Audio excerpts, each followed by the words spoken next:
To give us some insight into what he might be trying to achieve, I'm joined by Denis MacShane. He was the UK's Minister for Europe from 2002 to 2005 and the author of Brexit No Exit, Why Britain, in the End, Won't Leave Europe. Thanks for joining us on the program, Dr. MacShane. So you are a former Labour MP. Labour leader Jeremy Corbyn is looking for a vote of no confidence against Boris Johnson and to call fresh elections in the hope of delaying Brexit. Given Corbyn's unpopularity, how likely is he to succeed?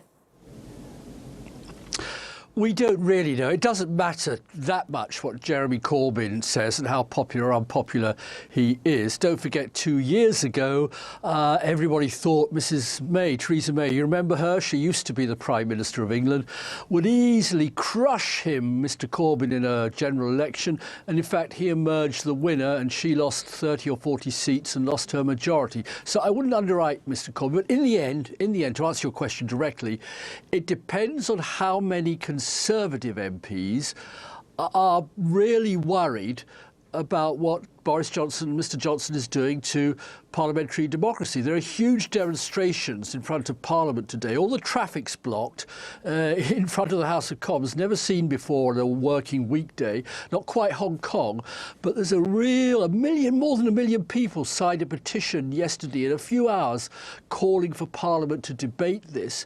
And Mr. Johnson is saying no to MPs. You have no right to question me. I won't appear in front of Parliament. You can't discuss Brexit. Now, mustn't exaggerate the language, but I think a lot of Conservative MPs up and down the country, as well as all the opposition MPs, will think, hang on, this isn't really Britain, this isn't parliamentary democracy. This is more like, I'm tempted to say Turkey, but I don't want to be rude about Turkey. It really is an extraordinary, unprecedented situation. So if he does succeed then, Corbyn, with a no confidence vote and calling fresh elections, how likely does that make it then of another Brexit delay? I think Mr. Johnson's facing the reality. He promised the country that a no deal, a crash out, an immediate amputation with Europe would be a liberation, a wonderful moment for Britain. But every business is saying, hang on, we have to import everything into Britain. 9 out of 10 tomatoes sold in Britain come through the port of Dover. 7 out of 10 pears, 3/4 of all our medicines. And if you have 50-mile queues or 50-kilometre queues in France and in England just to get through one port, think what all the other imports and exports. It's like shutting off, I don't know, Anatolia from Istanbul, Turkey. It just doesn't make sense. So he's panicked a bit.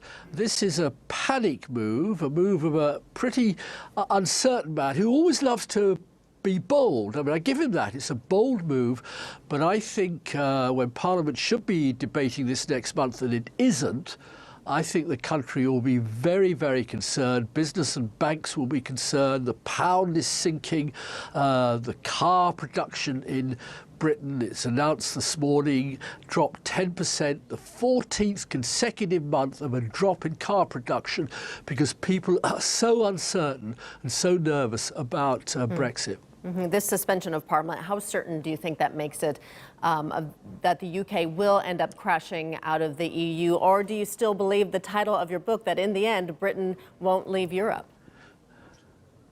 Well, that was written 2 years ago. I got a new book coming out called Brexiternity, and maybe TRT will kindly have me on to discuss that when it comes out.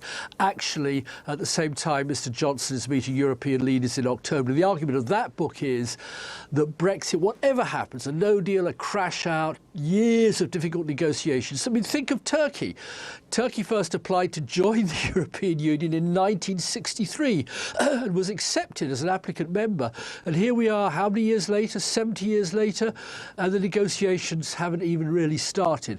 That will be Britain's fate, because to sell anything into Europe, to invite foreign firms to invest in Britain so they can sell into Europe, you've got to have access to that European market.